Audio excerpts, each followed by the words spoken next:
Hello all, welcome back to our channel no star rating. So today మనం రీసెంట్గా release అయిన తెలుసు కథ మూవీ గురించి అయితే మాట్లాడుకుందాం. సో ఈ మూవీ ఎమోషనల్ డ్రామాతో మిక్స్ అయిన love story and mystery elements కూడా ఉన్నాయి. సో స్టోరీ లైన్ ఆల్రెడీ మనకి ట్రైలర్ చూసి ఒక ఐడియా అయితే వచ్చి ఉంటుంది. సో ఇది ఒక triangle love story. Movie starting ఇంట్రెస్టింగ్గానే స్టార్ట్ అవుతుంది అండ్ ఎంటర్టైన్మెంట్గా కూడా ఉంటుంది. సో ఫస్ట్ నుంచి హీరో ఏదో దాచిపెడుతున్నాడు అనే క్యూరియాసిటీ అయితే ఉంటుంది అండ్ ఏదో చేస్తున్నాడు, ఏదో మనం తెలుసుకోవాలి అన్న క్యూరియాసిటీ కూడా ఉంటుంది. బట్ ఇంటర్వెల్ వరకు అదే కంటిన్యూ చేస్తారు. సో ఫస్ట్ హాఫ్ అయితే డీసెంట్ అండ్ గుడ్. సో ఒక న్యూ ప్లాట్ తీసుకున్నారు, ఇంట్రెస్టింగ్గా ఒక కాన్ఫ్లిక్ట్ని అయితే తీసుకున్నారు. ఎగ్జిక్యూషన్ కూడా బాగా చేశారనిపిస్తుంది. కామెడీ కూడా బాగుంది.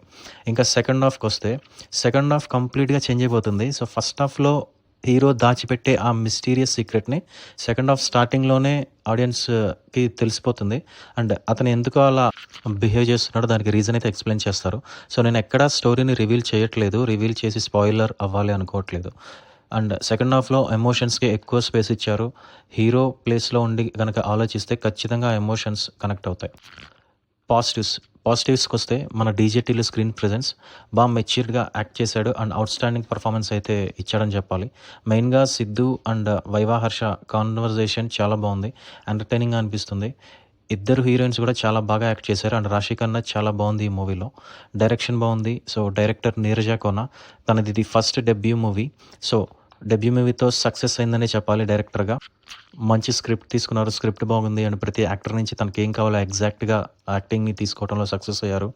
అండ్ ప్రతి డిపార్ట్మెంట్ నుంచి తనకు కావాల్సిన అవుట్పుట్ని అయితే తీసుకున్నారు. ఓవరాల్గా గుడ్ జాబ్ అనిపించింది. సో 2 సాంగ్స్ అయితే చాలా బాగున్నాయి. BGM also good. నెగిటివ్స్కి వచ్చేటప్పటికి మూవీ కొంచెం స్లో ఉంటుంది. మెయిన్గా సెకండ్ హాఫ్లో emotion scenes, flash back scenes heavy అనిపిస్తాయి. కామెడీ కొన్ని చోట్ల అంతగా వర్కౌట్ అవ్వలేదు. ఓవరాల్గా క్యాజువల్ ఆడియన్స్కి అయితే మూవీ బోర్ అండ్ స్లో అనే అనిపిస్తుంది. సో ఇంకా బెటర్ స్క్రీన్ ప్లే ఉంటే బాగుండేది అనిపిస్తుంది. సో ఓవరాల్గా చూసినట్లయితే తెలుసు కదా ఒక emotional thriller movie with suspense and strong message అని చెప్పొచ్చు. ఈ movie only for matured audience and class audience అని చెప్పాలి. సో వాళ్ళకైతే ఈ మూవీ బాగా కనెక్ట్ అవుతుంది, బాగా నచ్చుతుంది అండ్ ఫీల్ గుడ్ మూవీ చూసామనిపిస్తుంది. బట్ మిగతా ఆడియన్స్కి అంతగా నచ్చకపోవచ్చు అండ్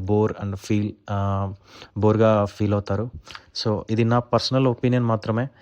మీకు ఈ రివ్యూ నచ్చినట్లయితే లైక్ చేయండి అండ్ ఇప్పటికీ మన ఛానల్ని సబ్స్క్రైబ్ చేయకపోతే ప్లీజ్ సబ్స్క్రైబ్ టు అవర్